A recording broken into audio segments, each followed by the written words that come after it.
My question is to the Prime Minister.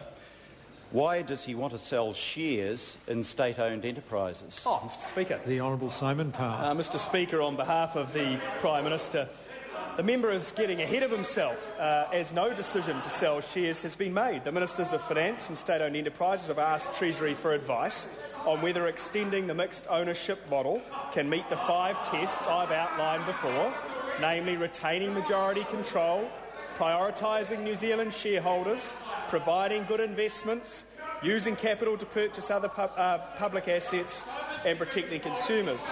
As I said in my speech last month, Mr Speaker, the government is interested in making smarter use of its assets that will both reduce our reliance on debt and provide savings opportunities that are an alternative to the housing market.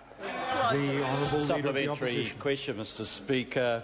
Why is the Prime Minister justified selling Kiwi assets in order to reduce government debt when he's admitted that New Zealand has one of the lowest government debt rates in the world because Labor repaid it, and that, quote, we don't owe very much, end quote? The Honourable Simon Power. Mr Speaker, yes, I'm very happy with the equation of debt being included in the 5 considerations that the Treasury will take into account before a final decision is made in this policy area. The Honourable Leader of the Opposition. Question, Mr Speaker.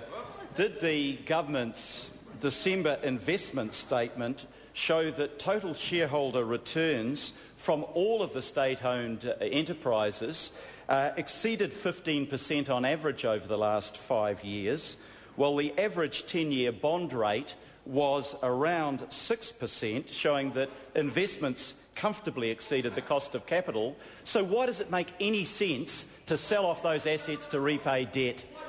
Mr Speaker, I believe that the December statement did indeed reflect the first figure the member refers to. One of the interesting things about the total shareholder return model is it requires, or in fact doesn't require, one specific type of valuation to be carried out, meaning a mixed matrix of valuations would apply across those state-owned enterprises. Interestingly, one of the things that's not taken into account when you're talking about the cost of borrowing is that, of course, the missing component, as the former Minister of State-owned Enterprises well knows, is the component of risk. The Honourable Leader of the Opposition. Mr Speaker. Order. Order.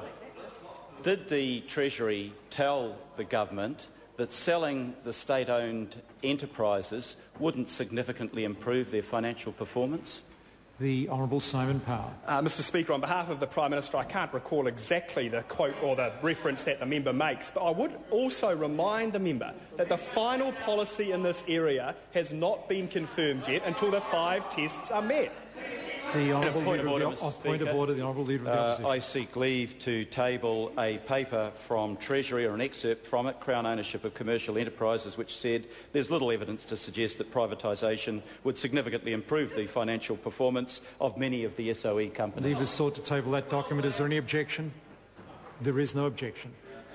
The Honourable Leader of the Opposition. Mr Speaker, we'll try again. Did Treasury tell the government that foreign corporates would end up with a cornerstone shareholding in the state-owned power companies within a decade if they were sold? The Honourable Simon Power. Well, Mr Speaker, they may have, except to say this.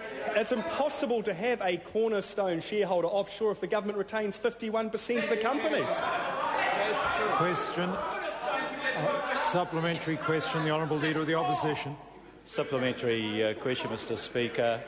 How much of the $700 million paid by the 3 state-owned power companies to the government in the last year was used to meet any social services or purposes beyond reinvestment in those companies, thus helping the New Zealand taxpayer who is a shareholder in those companies? The Honourable Simon Power. Mr Speaker, on behalf of the Prime Minister, I wouldn't have an exact figure as to what proportion of that income was used for those specific appropriations or votes that the member refers to.